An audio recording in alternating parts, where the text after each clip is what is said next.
It's a classic military operation. Attack the enemy with overwhelming force. We're in the eye wall. Cut off his ability to communicate. Take the enemy's eyes out. Take his ears out. Then fix him so he can't maneuver. This whole place is going underwater. But this is no sneak attack. The aggressor announces her intentions. Experts predict the date, the time, even the place where she will strike. And yet somehow, a natural disaster spirals into an unnatural human catastrophe. We're devastated. We haven't eaten in 3 days. What turns Katrina into one of the deadliest hurricanes of modern times? No water, no food. We don't have a home. We lost everything. Why does it take so long to respond to the cries for help? Who makes the decisions and why? People got to do something. You ain't got no more food. We got babies out here. We got handicapped people. On the floor, she's dying right now. 2 people died already. Where's the people? Where's the mail? Please, somebody. We need some help out here. Get out of here. We want to get out of here. I don't even know if my kids are alive, man. The facts behind the storm shed new light as we go inside Hurricane Katrina.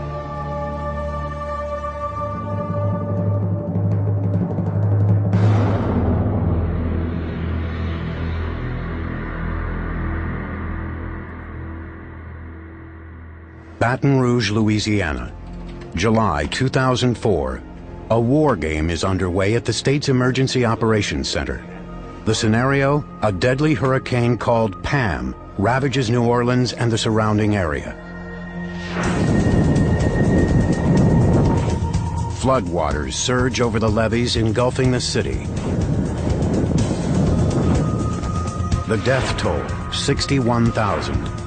The injured and sick, 380,000. The homeless, 500,000.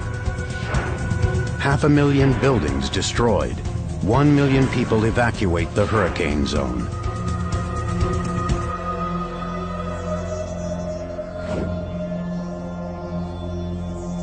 In the war game, Pam cripples local and state government. So without even waiting for an SOS, Washington takes charge of the relief effort. After a week of these doomsday scenarios, the disaster officials have a preliminary plan. So the locals knew what their responsibilities were. The state knew what its responsibilities were. The federal government knew what its responsibilities were.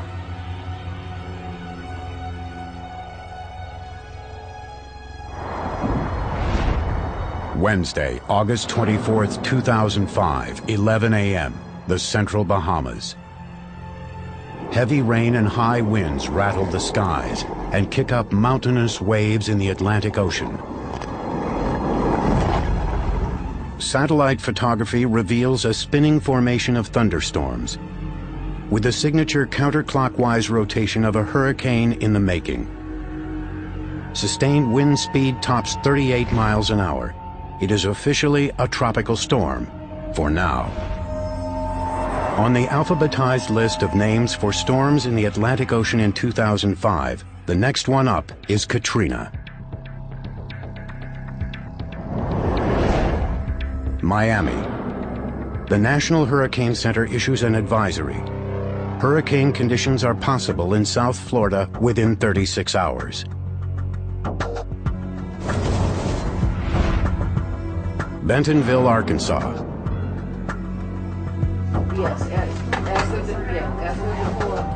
An emergency response team here is already on the case.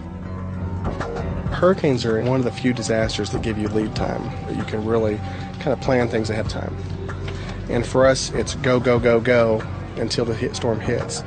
This response team is using that lead time to gather truckloads of supplies that people need in an emergency, including bottled water, flashlights, and Pop-Tarts.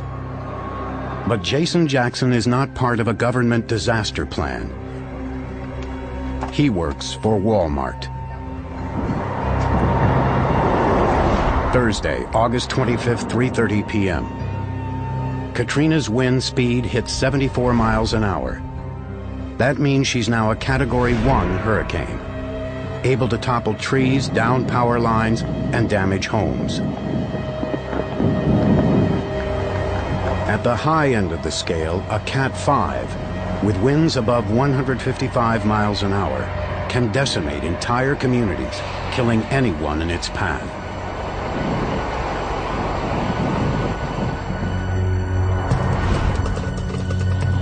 At 6:30 p.m., Hurricane Katrina comes ashore.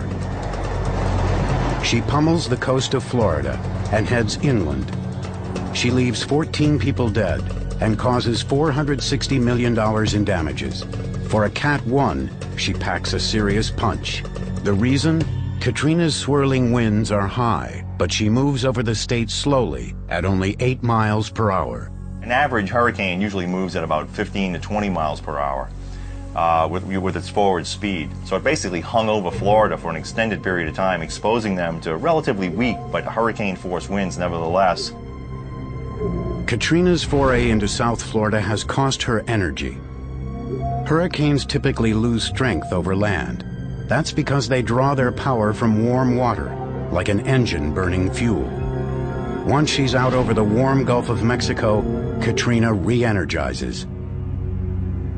The conditions were very right because the sea surface temperatures were over 80 degrees, which is the minimum you need for the formation of hurricanes. Friday, August 26, 11:30 a.m. Katrina strengthens. She's now a Category 2 hurricane and could become a 3 within the next 24 hours. Her next target, anywhere from the Florida Panhandle to Louisiana. Along the Gulf Coast, the Red Cross and Salvation Army are on the move. They open shelters and mobile feeding units. So before the storm hits, we're moving people, and we're also moving our supplies. We pre-position our supplies in warehouses around the Gulf Coast.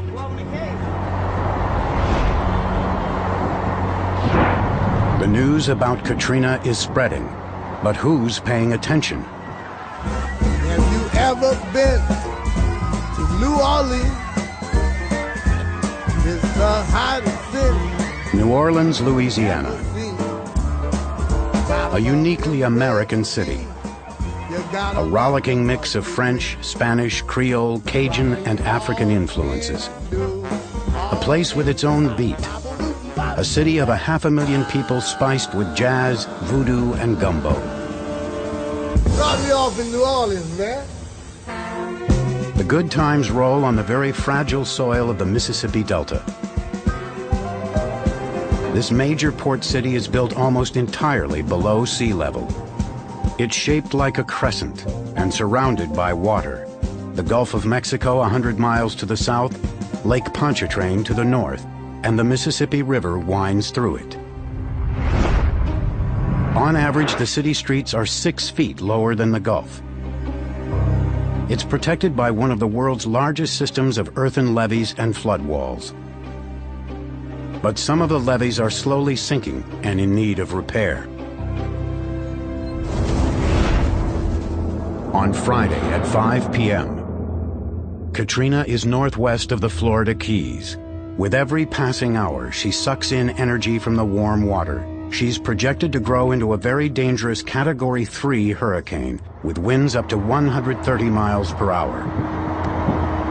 Katrina now appears to have settled on a target west of the Florida Panhandle. She is fast becoming a monster. From Washington, D.C. to Louisiana, local, state, and federal officials know Katrina is coming. We're dealing with Hurricane Katrina. Baton Rouge. Here at the Louisiana Emergency Operations Center, officials are in battle mode. Several times a day, they strategize on the phone with emergency planners around the state, the ones who'll be on the front lines if disaster strikes. One local official recorded these calls and provided them to the producers of this documentary. They reveal what officials say to each other and how they plan, up to the very moment that Katrina strikes. Would like to point out or let you know, too, that the governor is monitoring the call. We'll now go to state police. Well, there are no road closures at this time. We've prepared all of our assets for deployment and placed all our personnel on standby. For this hurricane, as with every natural disaster in the U.S., local and state officials are the primary and most critical line of defense. Shelter Task Force, any reports at this time? No report. We're just in the alert phase. The Red Cross is opening a forward operations office tomorrow morning here in Baton Rouge to begin to stage resources from other states coming in that would be available to support Louisiana and our neighboring states in case of the storm coming in. Everything starts from the bottom up, and there's an old saying, all disasters are local. Even before a hurricane hits or flood waters rise, the states will often ask the federal government to get involved. That's where FEMA, the Federal Emergency Management Agency, comes in. FEMA is supposed to strategize with the state and come up with a plan of attack. The state kind of acts as the broker, coordinating what the local needs are and giving us a picture of what the gross needs are, so to speak. Also on this Friday, August 26th, both Mississippi and Louisiana declare states of emergency, which give the governors the right to deploy National Guard troops and suspend civil liberties. The U.S. Coast Guard puts helicopters, planes, and cutters on standby. Out in the Gulf, oil companies evacuate their rigs. The work stoppage will have an immediate impact nationwide. The Gulf accounts for more than 25% of America's oil and natural gas production. New Orleans is by far the biggest city in the likely path of Katrina. She's now expected to hit the Gulf Coast in 72 hours.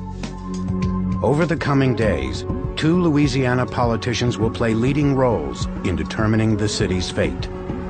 49-year-old Ray Nagin is a former cable TV executive elected as mayor in 2002.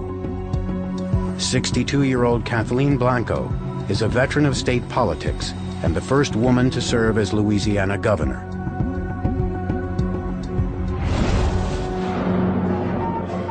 It's Friday night in the French Quarter. On Bourbon Street, the étouffée flies out of the kitchens and the freewheeling jazz bands are moving feet. People down here, they don't fear hurricanes. They honor them. Big Easy style, with a mind-numbing concoction called a hurricane.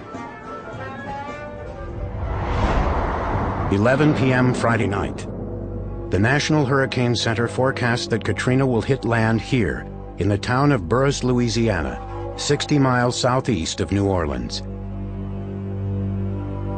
This prediction will turn out to be extraordinarily accurate. Saturday, August 27, 2005. Katrina is now a deadly Category 3 hurricane. Her winds hit 115 miles an hour. She draws awesome power from the Gulf and propels a storm surge ahead of her. 7:30 a.m., Baton Rouge. A Louisiana emergency official, Jeff Smith, has gathered his counterparts for another conference call. FEMA Region 6, do you have any comments? The FEMA liaison wants Louisiana officials to make a key decision about relief supplies. We need to start flowing commodities to supplement what we already have, ice water. We need to talk about how many distribution points you want. So at your convenience this morning, if you give me a time, we'll give you a call to talk about that.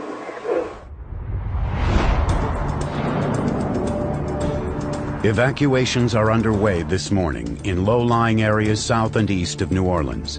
Under the state's emergency plan, those counties, or parishes as they call them in Louisiana, are the first to evacuate because they're the most vulnerable. The policy is very simple. It's get out of here, and get out of here as quickly as we possibly can. So all the state agencies, the local agencies, everybody is working together to accomplish that goal. It's a kind of gentleman's agreement. The goal is to let people in the surrounding communities get out of harm's way before traffic from New Orleans clogs up the interstates. For the city, the process begins at the point when forecasts say that tropical storm force winds will hit the coast in 30 hours. That point is approaching this afternoon. 1:30 p.m. This is not a test. This is the real deal. And I don't want to panic you, but I want... In accordance with this plan, New Orleans Mayor Ray Nagin urges people in the lowest lying areas within the city to evacuate. So we want you to be ready, we want you to be safe, and most importantly, like the governor said, we want you to be calm. The mayor also announces that he will open the Superdome the following morning, Sunday, as a shelter of last resort. The Superdome is a 70,000-seat stadium and home to the New Orleans football team, the Saints. It was built to withstand 200-mile-an-hour winds. By late Saturday afternoon, both Louisiana and Mississippi triggered their emergency highway evacuation plans, using all lanes for outbound traffic.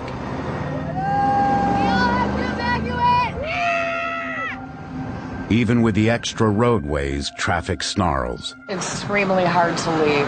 Your whole life is here, your whole world, and it's hard to decide what's important and what's of value. All along the Gulf Coast, thousands of people are streaming inland, hoping to avoid Katrina's wrath. Hotels book up.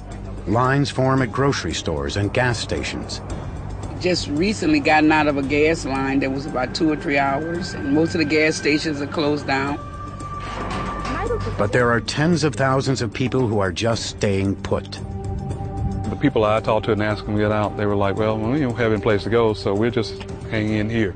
That attitude pervades parts of New Orleans as well, and this city of nearly 500,000 people is unprepared to deal with the consequences of so many people who decide to stay in their homes and ride out what threatens to be one of the most dangerous hurricanes in American history.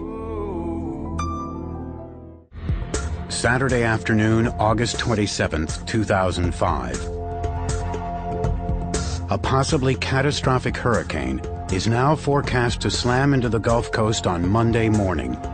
One statistic reveals the tragedy about to unfold. According to the New Orleans Emergency Management Plan, roughly 100,000 residents of New Orleans, more than 20% of the entire city, do not have cars or other means of personal transportation. Many of these same people have no money for a bus, a train, or a hotel. Many depend on welfare checks, which tend to run out by these last few days in the month. Despite the dollars that tourists bring to the Big Easy, New Orleans has long been poor. It has a poverty rate of more than 23%, almost twice the national average. And its murder rate is one of the highest per capita in the country. Many of the city's poorest residents live here in the sprawling 9th Ward. People live in ramshackle housing that sits as much as 4 feet below sea level.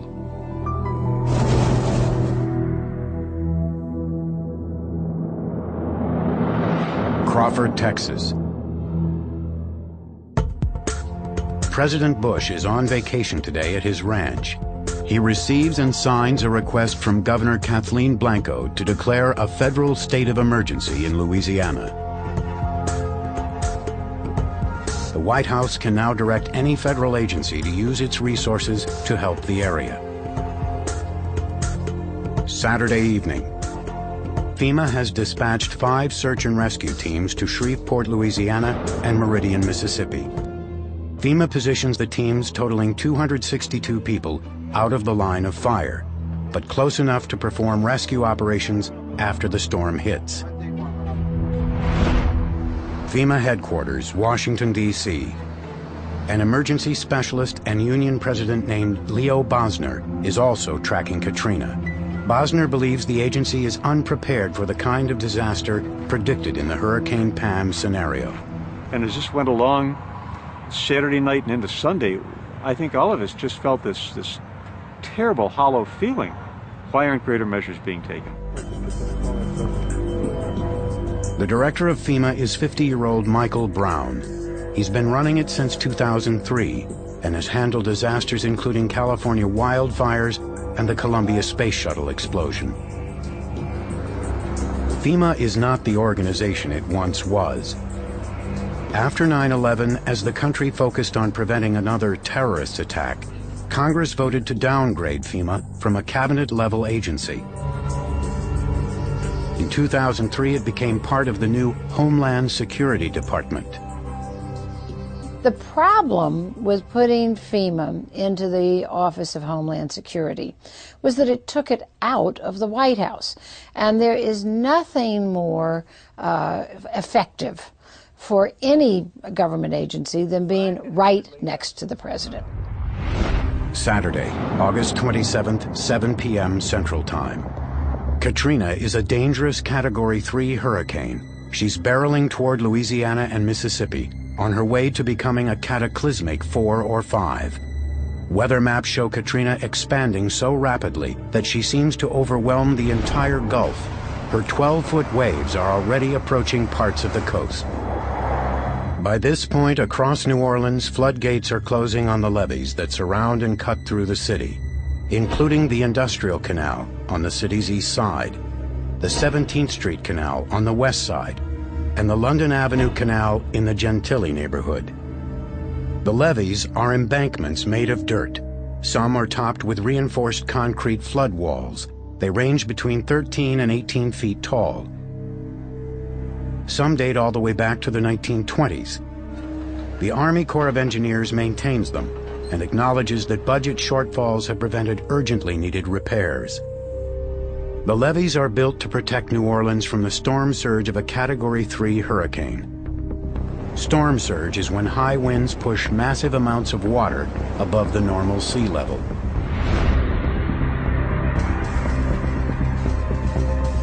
As thousands of people stream out of New Orleans on Saturday night, jazz trumpeter Kermit Ruffins is headed back in. He's just finished a gig in San Diego. I said, man, I need to get home real quick and board up my windows and get my family together and get out of here. Ruffins is not quite ready to evacuate. He secures his house, then heads to the French Quarter to bar hop. Bars are packed. Saw a lot of friends, and we're typical New Orleans humor. Hey man, this place will be underwater tomorrow. President Bush declared a pre-hurricane state of emergency. 9:30 p.m. Louisiana Governor Blanco joins the conference call with emergency officials. She reports on her latest conversations with FEMA. The FEMA officials tell me that that this is very unusual, that a president hasn't done this since 1992. So it's been years. I think that indicates the concerns at the highest levels of government in this nation.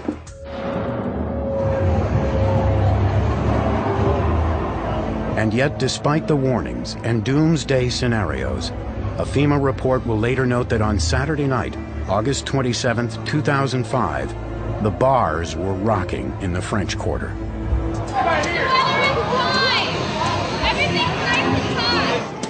After midnight, as the Big Easy slowly winds down, Hurricane Katrina proves the forecasters correct. Sunday, August 28, 12:40 a.m. Katrina becomes a Category 4 hurricane, hell-bent on destruction. Hurricane Pam is no longer just another doomsday theory. The worst-case scenario will soon be reality. Sunday, August 28, 2005, 7 a.m. Central Time. Hurricane Katrina is 250 miles out in the Gulf of Mexico. She has become an extremely rare Category 5 monster, forecast to come ashore in less than 24 hours. At this point, New Orleans Mayor Ray Nagin decides to announce a mandatory evacuation of the city, something that's never been done before. He puts the plan in motion. Baton Rouge, Louisiana. We'll now go to our parish reports. Orleans. On a conference call with state and FEMA officials, the New Orleans representative voices one overriding concern. And we're dealing with our internal transportation plan of how to deal with our large number of people without vehicles to get to a refuge of last resort. 8 a.m. The refuge of last resort, the Superdome, begins taking in evacuees. Behind the scenes, FEMA Director Michael Brown expresses frustration that a mandatory evacuation has not yet been announced. Brown appeals to New Orleans residents. Voluntary evacuations right now. I'll tell you this personally. If I lived in New Orleans, I'd be getting out of there. Crawford, Texas, 9:25 a.m. From his ranch, President Bush calls Governor Kathleen Blanco to discuss the New Orleans evacuation plan. At this point, the governor and the mayor have the power and the responsibility for getting people out of harm's way.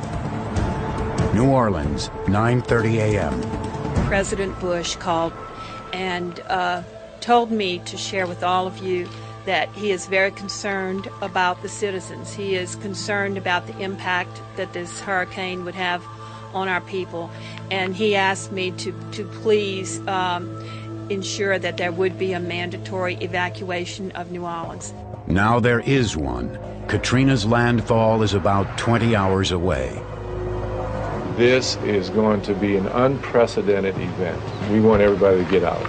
The city of New Orleans has never seen a hurricane of this strength to hit it almost directly. Mayor Nagin also imposes a 6 p.m. curfew. 10:11 a.m. The National Weather Service issues an apocalyptic advisory, the kind of warning it would seem positively suicidal to ignore. Devastating damage expected. Most of the area will be uninhabitable for weeks, perhaps longer. At least one half of well-constructed homes will have roof and wall failure. All windows will blow out. Airborne debris will be widespread.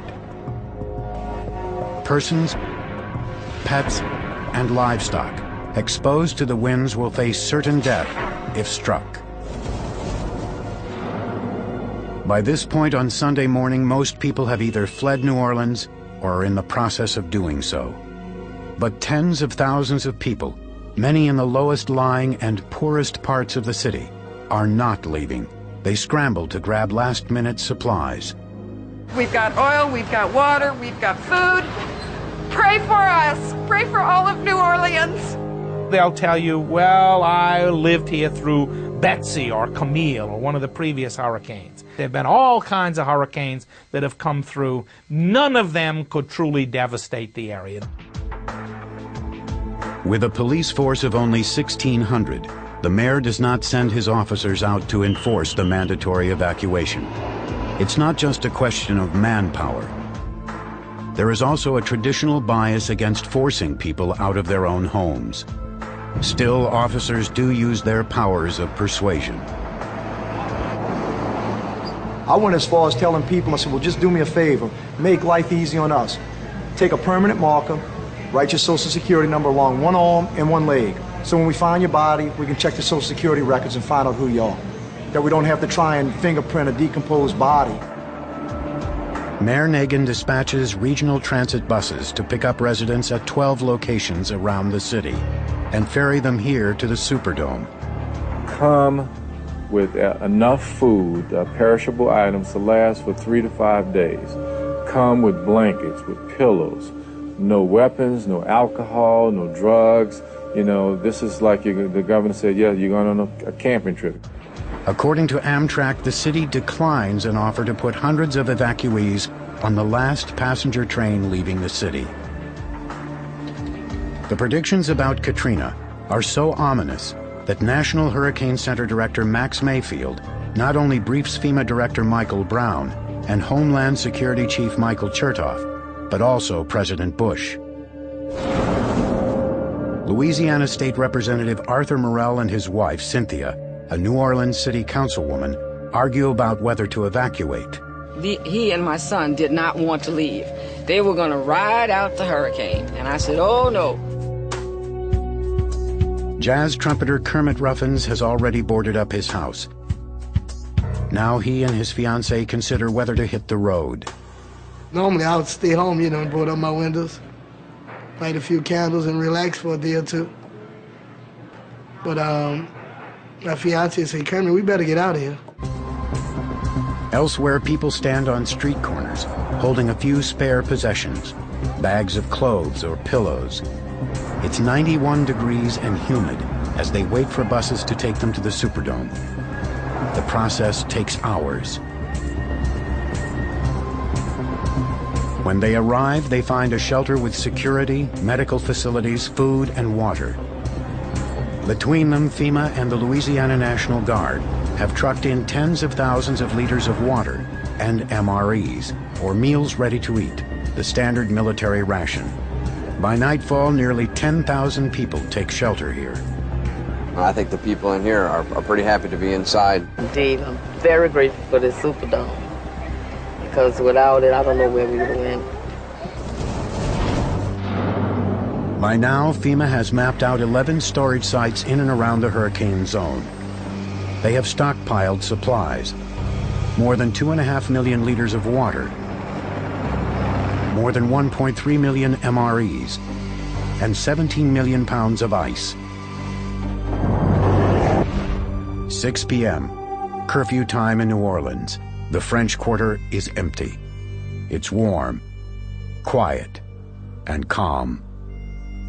The news reports tonight all say the same thing. Katrina is barreling across the Gulf of Mexico at Cat 5 strength, the highest ranking. In the world of weather, this is the weapon of mass destruction. This is pretty much the hurricane that we always talk about. If it should stay on that current trajectory just east of downtown New Orleans, that's bad. They avoid the direct hit from the south, but look, on the east side, that's the worst flooding scenario. Next is FEMA. 9:30 p.m. Louisiana and FEMA officials hold one more conference call before Katrina strikes. The tone of the call is professional, matter of fact. But it seems the state and FEMA are still pinning down some basic details. FEMA ESS6 here. We would like to get some additional physical addresses for the general population shelters across Louisiana. I did send an email down to Kitty. The National Weather Service gives a dire flooding report. Yeah, you're pretty much going to have storm surge values around 18 to 19 feet outside your levee system. So that's going to cause you overtopping, probably both your federal levees and your parish levees. That's going to be an issue. There'll be major overtopping in your area. Monday, August 29th, 2 a.m. Central Time. Katrina starts to lose energy as she nears land and hits shallow water. She weakens to a Category 4 or possibly a 3. Her leading edge is now lashing at towns along the coast of Louisiana and Mississippi. Her winds roar through dark neighborhoods. At least 1 million people have moved out of harm's way. But along the Gulf Coast, many people are riding out the storm in century-old homes, scattered shelters, and the Superdome. This is where they will stay. Katrina is here. Time has run out. Monday, August 29th, 2005. The nightmare is real. The brutal assault of Katrina begins. 4 a.m. Central Time. Katrina's monstrous winds push a storm surge of 14 to 17 feet toward the Louisiana coast. 5:02 a.m. Parts of New Orleans lose electricity. The Superdome goes dark.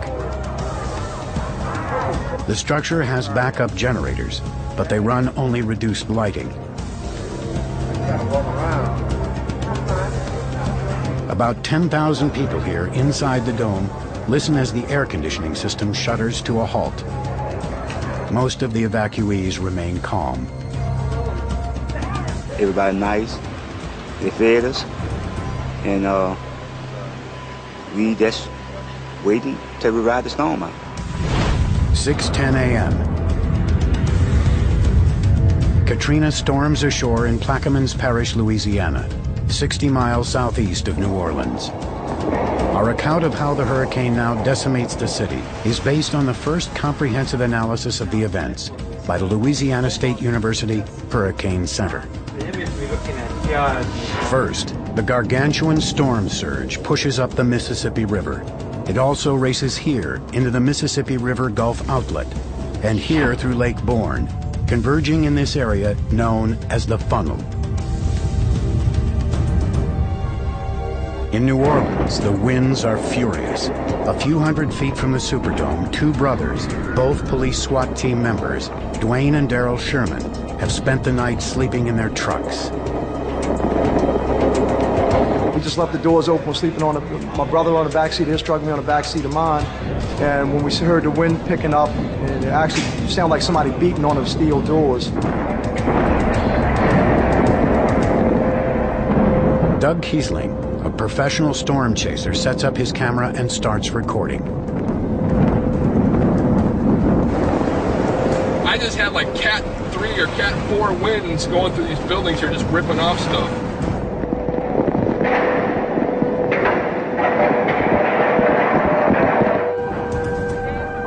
Evacuees in the Superdome hear a heart-rending noise.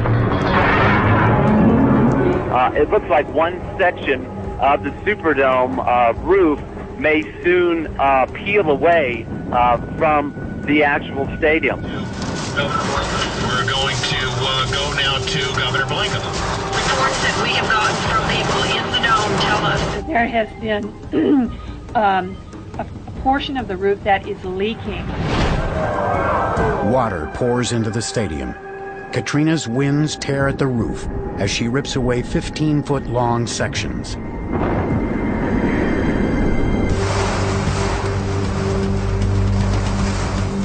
On the streets, a man struggles to stand in the blinding rains and relentless winds. 7 a.m. With the eye of the hurricane still south of the city, the storm surge tops the levees in the Funnel. St. Bernard Parish begins to flood on both sides of the Intracoastal Waterway.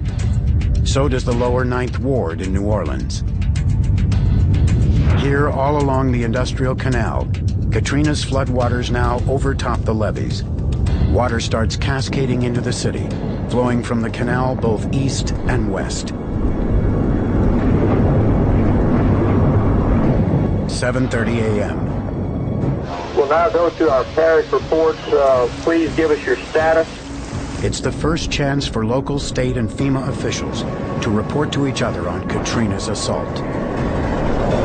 Power down in the city. 911 down. The phone systems are all down, so we're talking on cell. We're extensive flooding in the east. And, okay in the Superdome. Can they verify the water in the 9th Ward, Industrial Canal? We've got major tidal surge coming up that intercoastal waterway in the East New Orleans. And we're also getting some pushback coming up the canal. Inside the Superdome, terrified evacuees are still watching as Katrina continues to tear away at the roof. Right over the 50-yard line, a big chunk of the roof tore off. Came down suddenly. All of a sudden, it just scared everybody. Scared me. I didn't know it was going to scare me. Suddenly, bam! Unexpectedly. Again. Like, look at it. Again. At that point, nobody knew if the building was going to hold. 7:45 a.m. By now in the lower 9th Ward, the storm surge has begun to erode the earthen levees. Along the eastern side of the Industrial Canal, the levees now suffer an explosive break. The lower 9th Ward and New Orleans East flood rapidly. The flood waters reach to 12 feet above sea level, completely submerging many homes. The flooding in East New Orleans accelerates as the storm surge begins to overtop the levees on Lake Pontchartrain. The city is going under. At At this moment, storm chaser Doug Kiesling is driving through downtown New Orleans. He meets a man who knows more about the flood consuming the city than the reporters on the scene. How you doing, man? I had to leave out of my house, man. I don't know whether that water's coming over that levee or what. The last I heard, it's not. So you haven't heard about that water coming over that levee from the lake? No, check it out. Because the water started rising so high on my two-story apartment, I had to get out.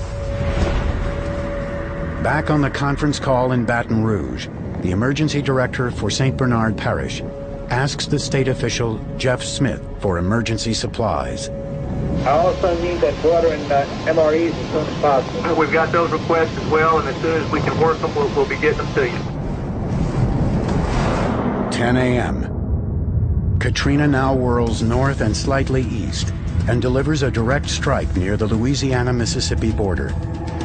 She decimates towns including Slidell, Louisiana, as well as Waveland, Bay St. Louis, Pass Christian, Gulfport, and Biloxi, Mississippi. We're in Gulfport, right on the coast. Other storm chasers here describe the scene. We got big storm surge coming in now.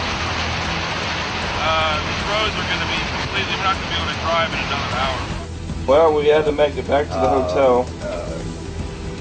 Let's take a look outside and see what we got here. Well, there's the Gulf of Mexico right there, coming into our parking lot. Man, and we're still about an hour and a half away from the worst winds. Water's coming in the room. Oh, man. It comes in wherever he turns. Oh, yeah. Storm surge.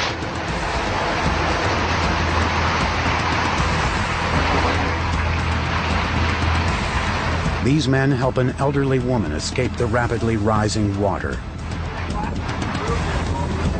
Well, we're in the lobby here of our hotel. We're completely underwater in this first store here. There's chairs floating by. The enormous surge lifts up this car and rams it into the lobby doors. Jim, look at this over here. It's time to head to higher ground. We're currently on the second floor. The surge chases people up the stairs. I think the eye is very close.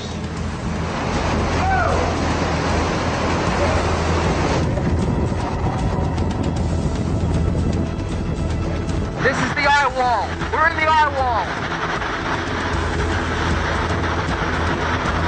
Oh my God. That's the storm surge coming in. Look at the storm surge coming in. The mayor of Gulfport, Mississippi, Brent Warr, is at his mother's house.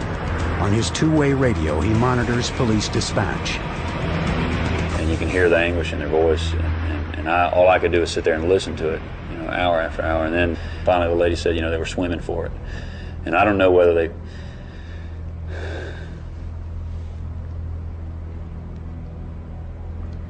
I don't know whether they survived or not, Biloxi, Mississippi. Mayor A.J. Holloway is in City Hall with his family. He watches Katrina's merciless assault on his city. And then we look down towards the beach, and all of a sudden we see these big waves coming. And they were just coming, and one right behind the other one. And then we started seeing debris washing up. We started seeing parts of buildings, and I could recognize the buildings. I knew where they were. I knew what they looked like. Then we see furniture floating all around. And oh, there goes the house! The house is floating away! And we started seeing cars floating by. And of course, tin off the buildings and shingles, just sort of like the Wizard of Oz, Heading further east, Katrina swallows Mobile, Alabama, submerging some parts of the city in as much as 10 feet of water. Back in New Orleans, Katrina is keeping her worst nightmare for last, as her winds push the storm surge against the levees on Lake Pontchartrain. And yet, at the very moment that New Orleans is drowning, journalists here are unaware of the catastrophe unfolding elsewhere in the city. Unwittingly, their live reports give the rest of the country a false sense of comfort. They dodged the bullet, but they still got a sound bruising. New Orleans, Monday, August 29th, 10 a.m. The Jackson Barracks, downriver from the French Quarter. Katrina's floodwaters surround 337 National Guard troops. It was 14, 15 feet high in the armory in less than an hour. You could physically just sit there and watch it inch by inch going up the walls of the armory. You could hear pieces of the roof ripping off, glass breaking. We have huge brick walls around our armory, and as the water came up with the hurricane, you could just see them toppling.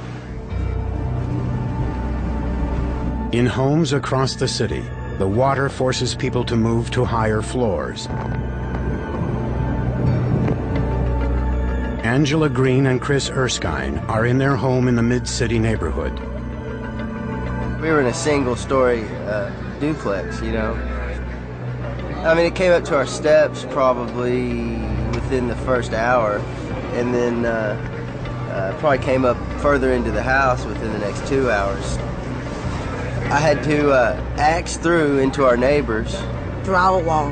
Right, and then get whatever perishables we could because ours were running out. And then we had to swim about 40 feet and get into another neighbor's house to get upstairs to the second floor. If the waters rose high enough in your home, the potential is you drowned in your attic if you couldn't break your way out. Baton Rouge. FEMA Director Michael Brown contacts Homeland Security Chief Michael Chertoff in Washington. Brown wants 1,000 temporary relief workers moved into the hurricane zone within 48 hours. FEMA has about 3,000 employees. Because it's not a first responder, it doesn't have ambulances, fire trucks, or helicopters of its own. The agency relies on state workers, the National Guard, private contractors, the U.S. military, and other federal agencies. Brown orders emergency workers to wait until federal, state, and local officials establish a unified command structure, standard FEMA protocol.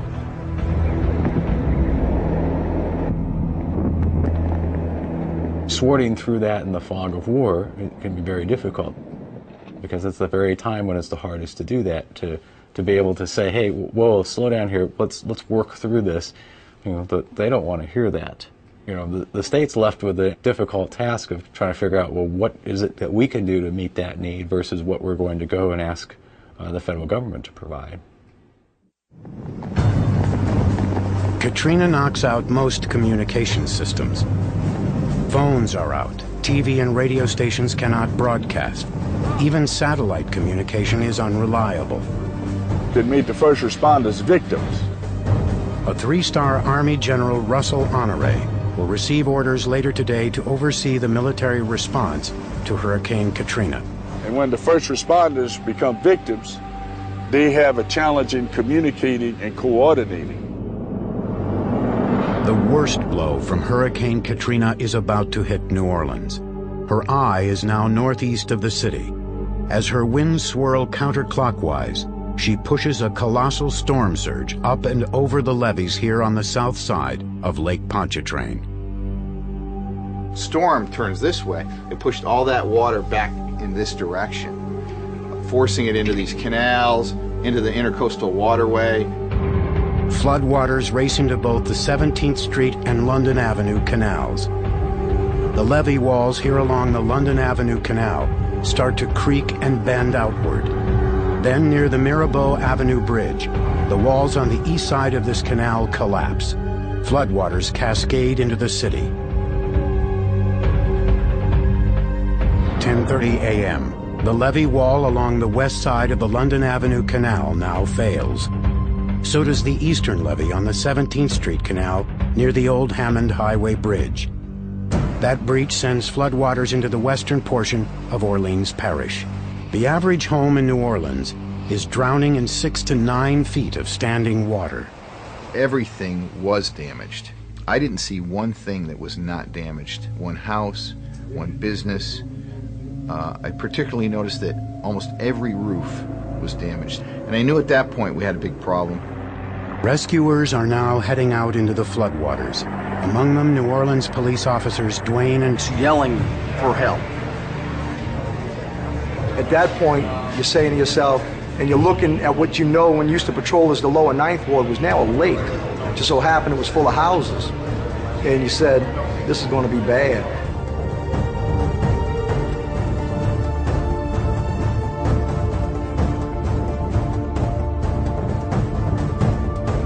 We pulled up to a roof to rescue a young man, and he waved us off and said, look, I'm fine, but there's some old people in that house right there. And as we pulled up, there was an elderly couple. I would guess they were probably in their 70s in a single-story dwelling. Throughout the day, the Shermans, along with Brandon, go from house to house to rescue the young, the old, and the poor. I'd take a picture and then I'd set the camera down and I'd help the person in the boat. I'd take a picture, I'd set the camera down and help the person in the boat.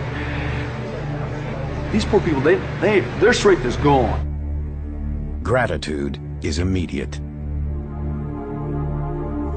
At one point, Brandon photographs entertainer Fats Domino moments after his rescue from his house. General Honoré regards Katrina as a worthy adversary. What this storm did was a classic military operation. The storm gathered strength, attacked the coast of Louisiana and Mississippi with overwhelming force. One of the things that a military attack you'd want to do is to cut the enemy's ability to communicate. It took out all cell phone and regular phone services. The other thing this storm did is it cut the road network. It's totally flooded out down there. As this storm moved north, it protected its left flank by leaving a flood. Yeah, it's up. This whole place is going underwater. Again, classic military attack. Take the enemy's eyes out. Take his ears out. Then fix him so he can't maneuver. Katrina has declared war on the Gulf Coast. She is winning handily. Downtown New Orleans is thrashed. 1 p.m. At this moment, NPR reaches one of its reporters, John Burnett, at his hotel room in New Orleans. Burnett and many other journalists are unaware of the levee breaks. It was the best eventuality of the worst possible scenario. They dodged the bullet, but they still got a sound bruising. The media were what people relied on back in Washington to get a picture of what was going on there. And when the report was that everything looked okay on Monday afternoon, that's the impression that was conveyed back in Washington. To the east, once Katrina passes, the damage is shocking. Off the coast of Mobile, Alabama, Katrina has rattled this oil platform from its mooring. Biloxi, Mississippi, a 911 dispatcher is talking to a hurricane victim. We're going to get you out of there. You need to calm down now.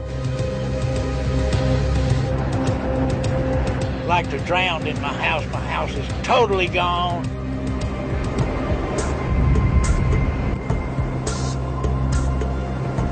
The floating gambling barges in Biloxi and Gulfport have taken a direct hit. Katrina hurled the Grand Casino in Gulfport 150 yards onto US 90.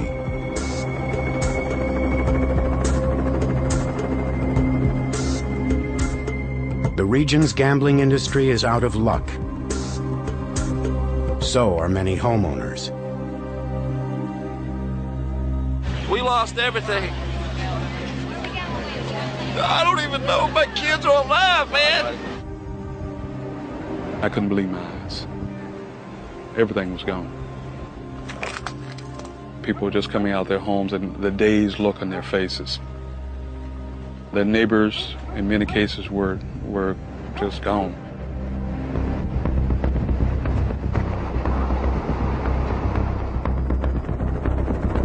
Monday afternoon. Nature's fury and the politics of disaster are on a collision course. Baton Rouge, Louisiana. FEMA Director Michael Brown reports back to both Homeland Security and the White House. The scope of the natural disaster is unprecedented. Relief efforts in New Orleans are uncoordinated. Brown has concluded that Louisiana is incapable of handling the crisis. As night falls, some survivors wade through the brackish water as corpses float by.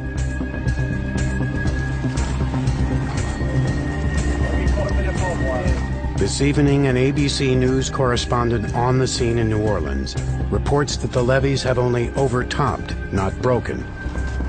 It was simply the volume of rain that left many areas underwater, he says. This was not the apocalyptic hurricane that many had feared. Just how wrong such reports are will become abundantly clear over the next 24 hours.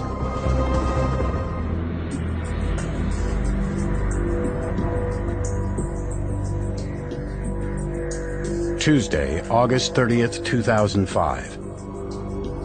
As the morning sun illuminates the shattered Gulf Coast, early risers in other parts of the country are greeted with surprisingly good news. A New York Times headline is one of many reports expressing relief. Escaping feared knockout punch barely, it says, New Orleans is one lucky big mess. Here's the real scene Tuesday morning in New Orleans.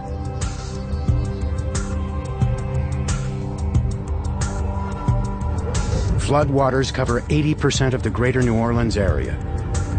In the city alone, Katrina has destroyed at least 200,000 homes. Survivors navigate through the city on top of a mattress, in a tub, or on a crude raft. Cars, houses, street signs are all submerged in a muddy brown layer of water, gas, sewage, and chemicals. Thousands of desperate residents are trapped in their homes, chased by the rising waters into attics, breaking through to their rooftops. They wait and pray for help. A depleted police force struggles to come to the city's aid. Police will later report that 249 officers deserted their posts during the hurricane. You know, they left us at the most critical time in the city. It hurt us bad. It really did.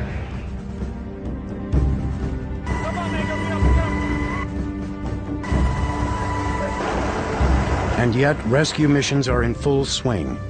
Leading the charge, the U.S. Coast Guard, National Guard units, FEMA search and rescue teams, and the Louisiana Department of Wildlife and Fisheries. Even in the midst of a communications blackout, they pluck the stranded off rooftops and motor up to their flooded homes. The floodwaters are still coming in. San Diego, 9 a.m. Pacific Time. President Bush sticks to his previously scheduled agenda. He arrives in California from Texas and gives a speech at the Coronado Naval Air Station commemorating the 60th anniversary of the end of World War II. After the speech, a White House spokesman announces that the president is cutting short his vacation and flying back to Washington tomorrow to deal with Hurricane Katrina. New Orleans. Mayor Ray Nagin manages local relief efforts from his command post on the 27th floor of the downtown Hyatt Hotel. In the first 24 hours after the disaster, response time is critical. But officials at the local, state, and federal levels have yet to get a clear picture of the situation. Chaos in the streets is matched by chaos in government. I don't think there was a system for them to push the SOS button from the state, the city, state, local level that said we've got a big problem here. As rescue workers save people from the floodwaters in 90-degree heat, they bring them here to the Superdome. The stadium is now an island amid the floodwaters. Trucks with fresh supplies of food, water, and medicine cannot approach the building. The crowd inside swells to 20,000 and spills outside as well. Many have now been here for 3 days. Conditions deteriorate by the hour. Toilets back up and overflow. The smell of sewage, sweat, and filth is everywhere. A similar situation is developing 1.5 miles away here at the New Orleans Convention Center. The city never planned to use it as an official place of refuge, but today it's becoming a spontaneous shelter for about 25,000 evacuees, including tourists whose hotels were flooded out. There are no emergency supplies in the building, no food, no water, no medicine. Both the Louisiana National Guard and FEMA will later acknowledge that at this point on Tuesday, they were unaware that people were taking shelter here. My mother and my sister has diabetes real bad, so I just wanted them to be safe. Hundreds of other people are stranded on bridges and roadways around New Orleans, without food, water, or shelter. Many will remain exposed to the elements for days to come. It's just disgusting and frustrating, and we are human beings, and they're treating us like we're criminals. Throughout the city, chaos reigns. Looters shatter store windows. They cart off everything from food to entire display cases. The U.S. Army Corps of Engineers, meantime, tries to repair the break at the 17th Street Canal flood wall. They fly in sandbags via helicopter and drop them onto the break. It doesn't work. The bags are too small. The floodwaters carry them off. And New Orleans keeps filling with water. The levees and canal walls, once the city's great protector, now trap the floodwaters inside the city. New Orleans has an extensive pump system to send the floodwaters into Lake Pontchartrain and the Mississippi River, but most are either broken or choked with debris. If this city dies, it's really going to be the things that happen after Katrina. Tuesday night, 10:15 p.m. Governor Kathleen Blanco calls for the full evacuation of the Superdome. With the area around the stadium flooded, transportation will be a slow process. The plan is for buses to carry 20,000 people to the Houston Astrodome and other shelters. We want help! We want help! Help us! Night falls on this second day after Katrina. Tens of thousands of people remain trapped in New Orleans, some on the streets without basic necessities, others in the Superdome and Convention Center. Wednesday will bring full-out chaos, including wild rumors of widespread murder and gang rape. And in a country accustomed to watching its troops swoop into foreign terrain and deliver aid, seemingly at a moment's notice, people are beginning to wonder what's going wrong. Wednesday, August 31st, 2005.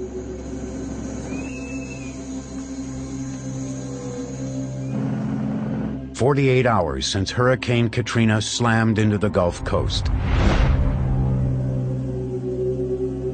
In a typical hurricane, relief efforts might already be under control, but the scale of this disaster is unprecedented. New Orleans. According to FEMA, floodwaters keep its supply trucks from entering the city. FEMA will also later report that over the next several days, it has trouble communicating with local and state officials and, quote, doesn't know where critical help is needed, unquote. In the Superdome, 20,000 evacuees now wait for buses to take them to Houston. When the tsunami happened, when the hurricanes was going on in Florida, they ran over there to help us. Here we in our own town, and they will not give us nothing. 10:40 a.m. President Bush takes off on Air Force One, headed back to Washington. He asks the pilot to fly low over the hurricane zone. Down below, tens of thousands of people pack shelters across 3 states, all hoping to return home quickly. Many do whatever it takes to get by. Mobile, Alabama. Survivors are salvaging whatever they can, picking through what was once this family's living room. In New Orleans, there's still no electricity. Survivors bake in the sweltering 90-degree heat. No water, no food. No food. We got babies out here. We got handicapped people. Been out here all day. Yeah, people dying in the We're starving out here. Yeah, people that... General Russell Honore has now arrived in New Orleans to head up U.S. military efforts. The general leaps into action. And I give the president some credit on this. Mayor Ray Nagin tells a radio interviewer that he's pleased with Honore's deployment. He sent one John Wayne dude down here that can get some stuff done. And his name is General Honore. And he came off the doggone chopper. And he started cussing and people started moving. General Honore regards the crisis here in New Orleans as much more challenging than the one in Mississippi. The big difference is Mississippi didn't have standing water. It didn't have calms, it didn't have roads, but the water went back to sea. In the case of New Orleans, it created this big tub of water right in the center. Relief efforts are still in disarray. Mayor Nagin predicts the death toll in New Orleans alone will be in the thousands. Over the next 2 days, Louisiana officials begin predicting 10,000 dead.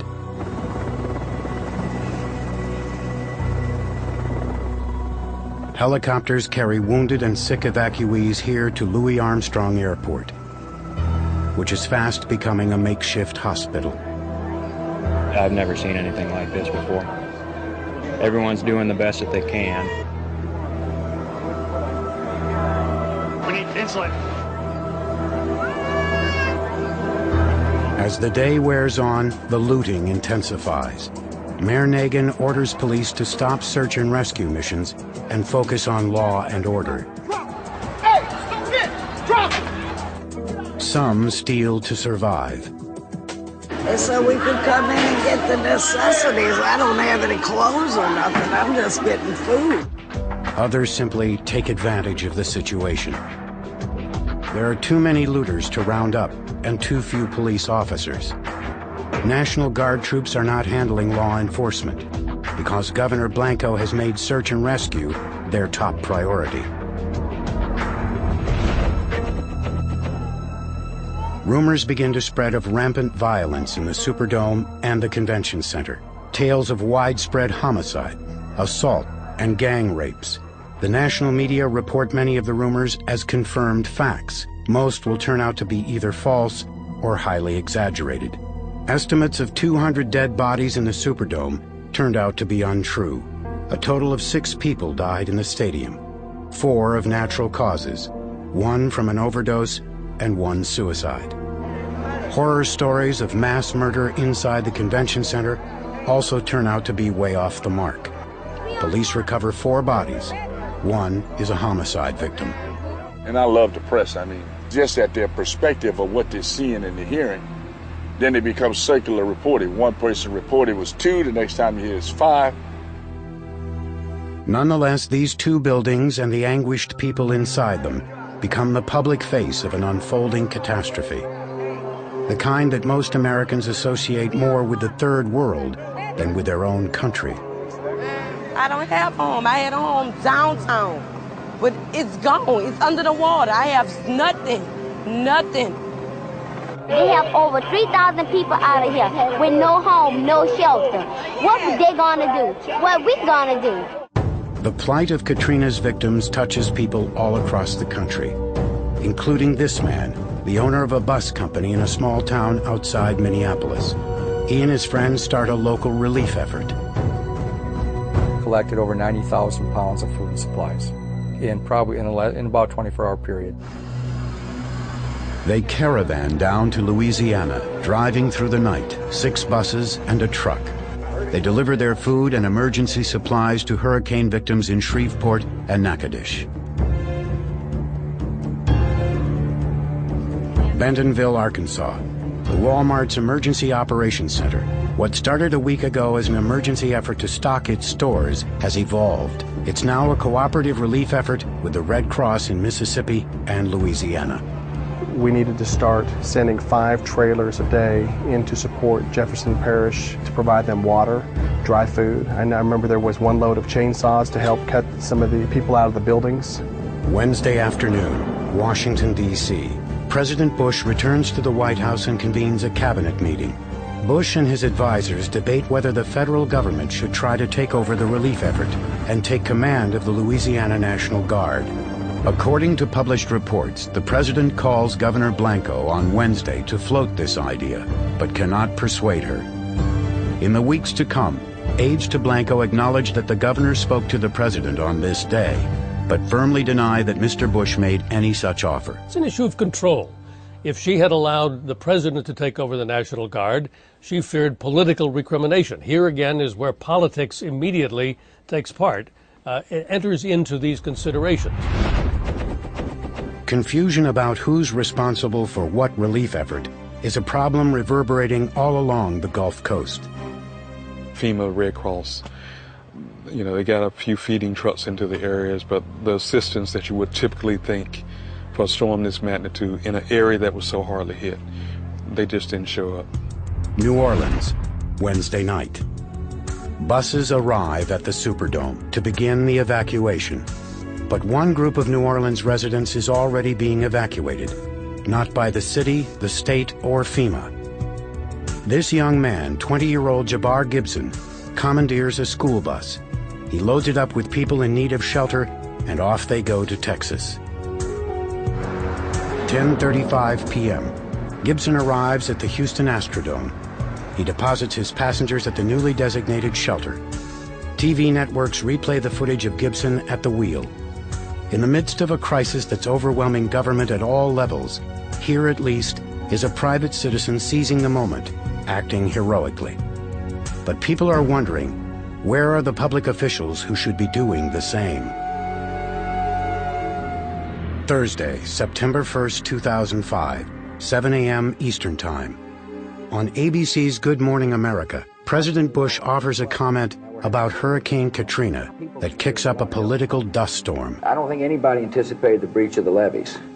Some experts had in fact warned that the levees might fail if a big hurricane swept through New Orleans. The president said he's going to lead the investigation into what went wrong. He needed to look only in the mirror. In God's name, we're the people who were supposed to give water, support.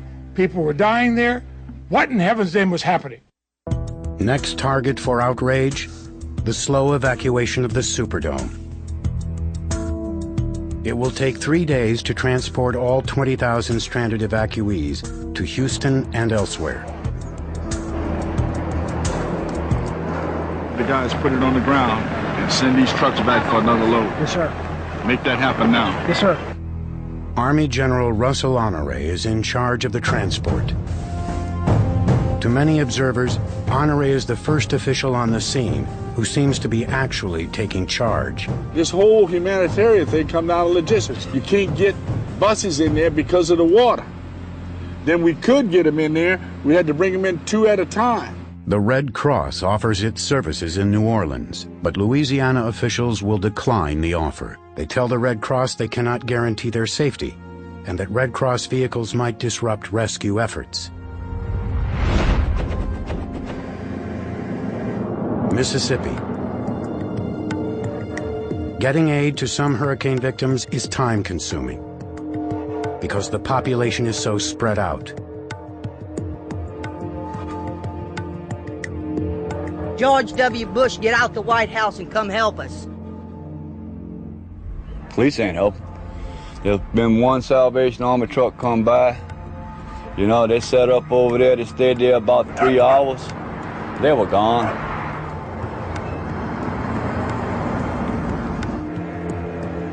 Help can't come fast enough for New Orleans.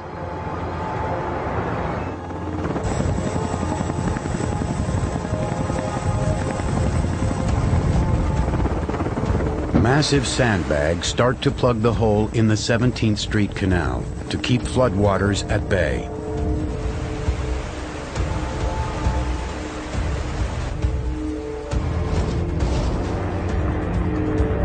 National Guard troops now begin to retake the city. Their mission is to go door to door and look for survivors. Kitchen rescue, call out, make a noise, we're here to help. Some of them didn't want to evacuate with us, and we didn't want to let people back out into the city. We don't want to have to come in and rescue again in those conditions. New Orleans police team up with other rescuers. No bodies in that one. House we checked before, this guy dead, he had it. This officer trudges through knee-deep water to see if anyone is trapped inside here.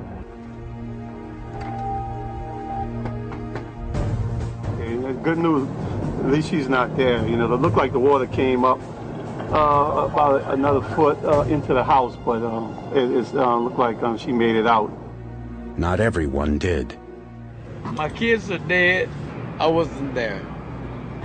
I come home, you know, I went out to get my money, you know. I come back, everything's underwater, my wife's gone. I don't want to talk about it, man.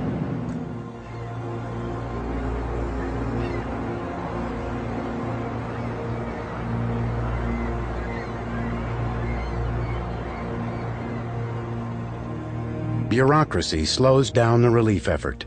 This group drove 22 hours from Florida. When they arrive, officials ask them to show credentials and sign paperwork. The process takes 2 days. There was no communication with the right hand didn't know what the left hand was doing. And we are all organized, we're certified, we got rescue boats, and they told us to sit.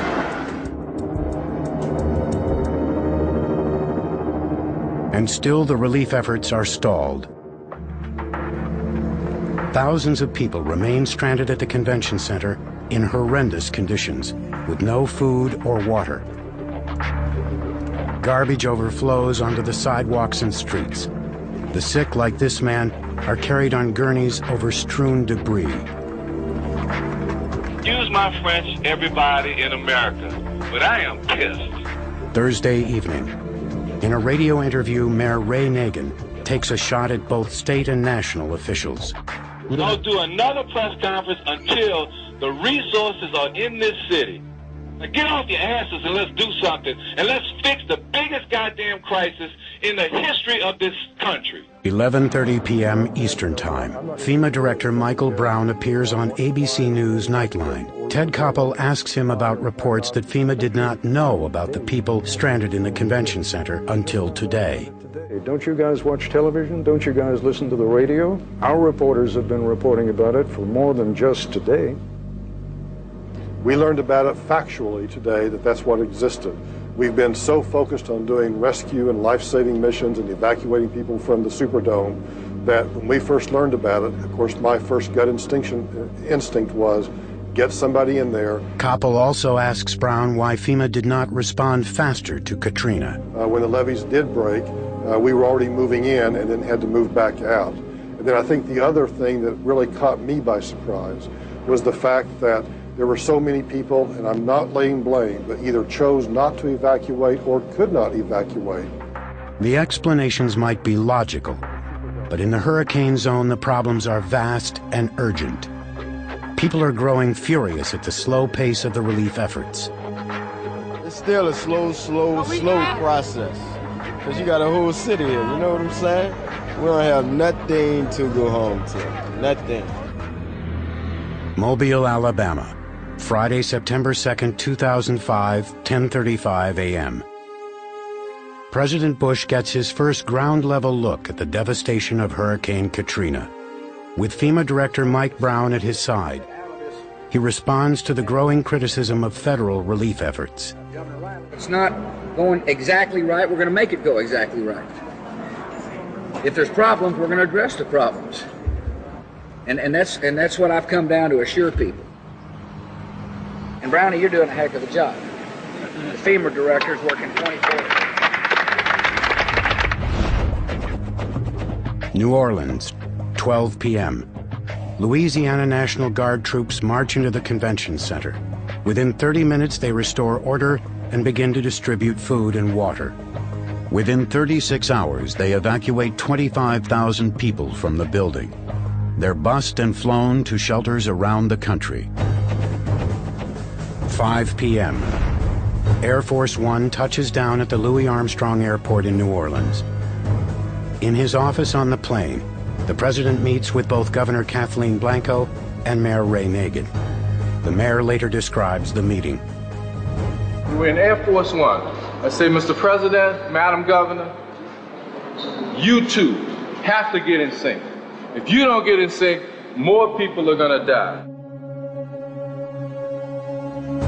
But the president and the governor do not get in sync. Blanco will reject Bush's proposal for a federal takeover of the relief effort. When the president returns to Washington, he signs the first of many aid packages for hurricane victims. Monday, September 5th. Tensions are also building between Governor Blanco and Mayor Nagin. In one interview, the mayor compares the relief efforts of General Honoré to those of the state government.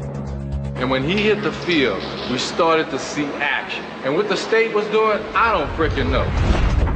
Tuesday, September 6th. The Army Corps of Engineers begins pumping water out of New Orleans and back into Lake Pontchartrain and the Mississippi River. We established a separate task force on watering, so that they could focus totally on just pumping out water and getting the pump stations operational. Friday, September 9th. 11 days after Katrina struck, more than half of New Orleans is still underwater. Roughly 1 million people have evacuated from the hurricane zone.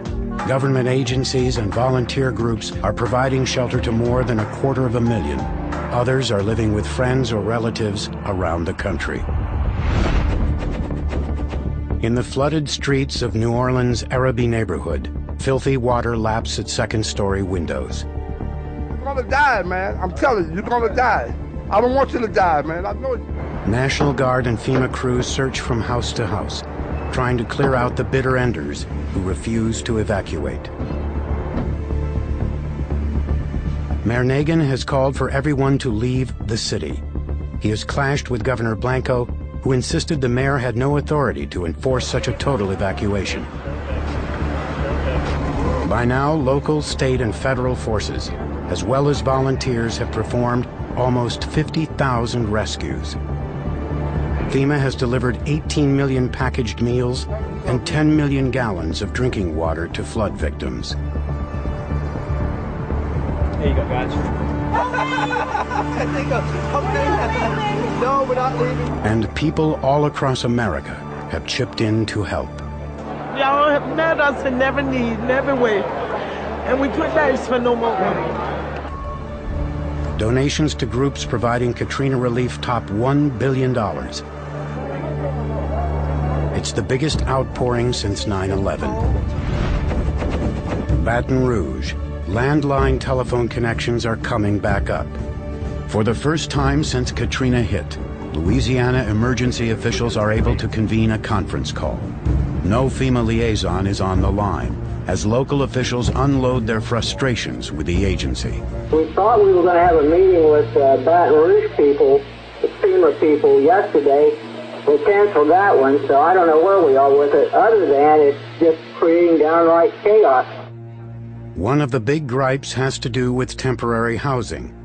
It's FEMA's job to provide it across the hurricane zone. They made commitments to the city of Philadelphia for 400 trailers. None of us know who the guy was that talked to him, but what his authority was. So it's a mess. State emergency official Jeff Smith says he's taken the problem to a higher level. Well, I flew my top this morning, and I brought that up actually to the vice president last night. That's unacceptable. So we need to be able to fix the communication problem. In no sense being a FEMA basher here, we're trying to solve problems. We're up here doing the best that we possibly can for you and we feel for you. The emergency director from Jefferson Parish, Walter Maestri, is angry that FEMA has not fulfilled promises made before the hurricane struck. First and foremost, we have still not received, since the storm, any of our gasoline and diesel shipments. As you recall, on the last conference call before the storm hit, we requested the Gen Pack. Gen packs are generators. Without them, Maestri cannot operate his parish's sewage system. The matter is going into the streets, and we're going to have a medical disaster. I don't know what's going on, but not one generator, from through that system has arrived here. And now when we are on our knees, nothing's available. This same afternoon, Homeland Security Chief Michael Chertoff holds a press conference in Baton Rouge to defend FEMA. Mike Brown has done everything he possibly could.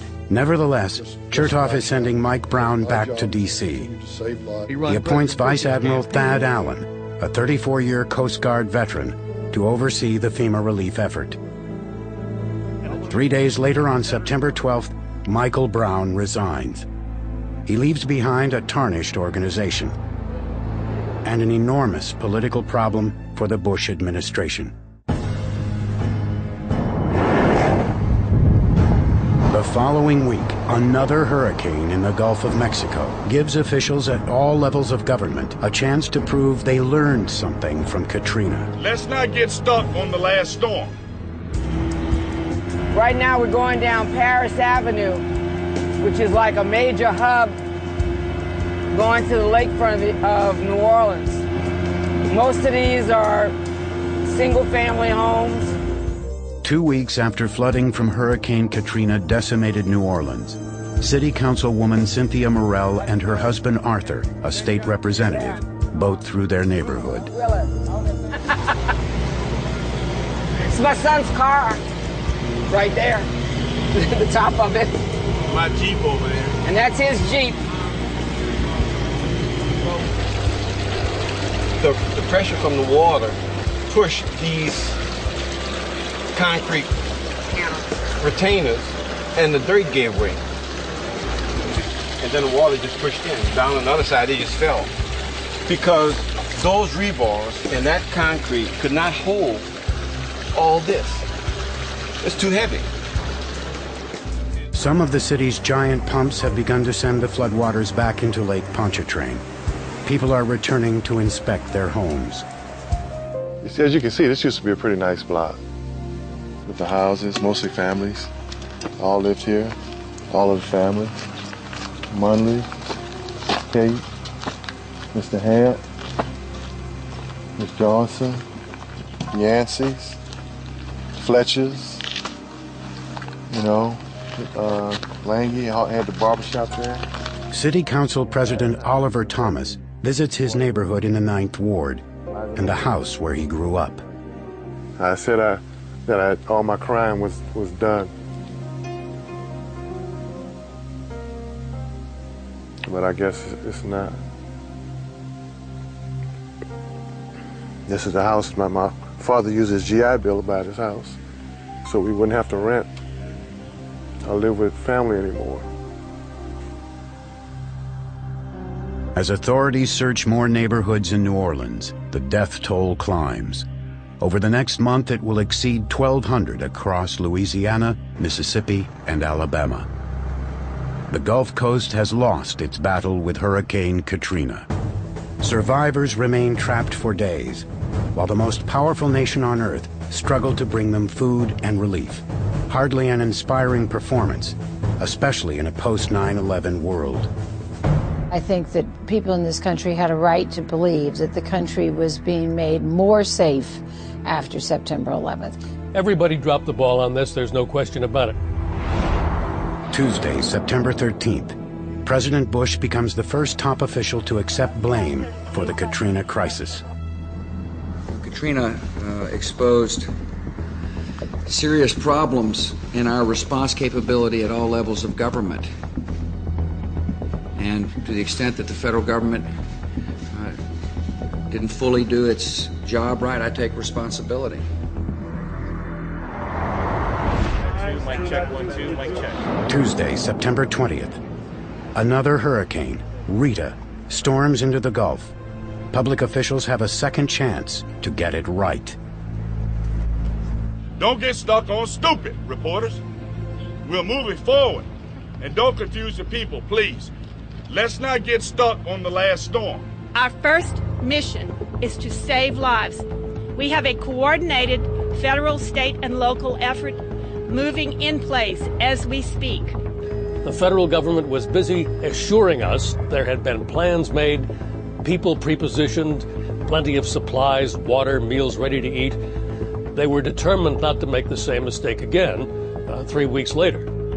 Saturday, September 24th, Hurricane Rita comes ashore between Johnson's Bayou, Louisiana, and Sabine Pass, Texas. Damage is extensive and dozens of people are killed. But this time, the government seems to have its act together. Select committee will come to order. Washington, D.C., Tuesday, September 27th. Good morning and welcome to this morning's hearing. The recently resigned FEMA Director Michael Brown testifies before a House committee. Brown places blame for the events in New Orleans squarely at the local and state level. I very strongly, personally, regret that I was unable to persuade Governor Blanco and Mayor Nagin to sit down, get over their differences, and work together. I just couldn't pull that off.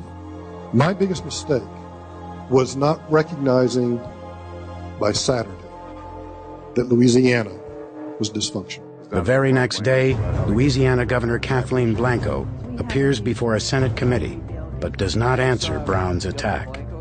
You were criticized yesterday heavily by Mr. Brown. I'd just give you a chance here if you would like to respond to that. Senator Conrad, I appreciate that, but today I came really to talk about job creation. Monday, October 17th, FEMA has released emails to the House committee investigating Katrina, and they are leaked to reporters. Michael Brown sent one to a colleague 2 days before Katrina struck. In it, he alludes to FEMA's 2004 Hurricane Pam war game. Look at this scenario compared to the planning we did for New Orleans, and well, you get the picture. But who did get the picture? 5 days after Katrina, another email from a frustrated FEMA official in Mississippi suggests the agency did not. Resources are far exceeded by requirements, he writes, getting less than 25% of what we have been requesting from HQ daily. Katrina has caused Americans to wonder whether the government at any level is prepared to respond to a major disaster or terrorist event in their hometowns. After 9/11, Congress provided billions of dollars for cities and states to improve their evacuation plans. How good would those plans be in a crisis? Take New York City. It depends on its vulnerable public transit system to get people to safety. Or Los Angeles. In the event of a catastrophic earthquake that would require people to flee the city, LA has no plan for evacuating millions of people or housing them. I don't see a water line. I may be lucky. Big gray house on the corner.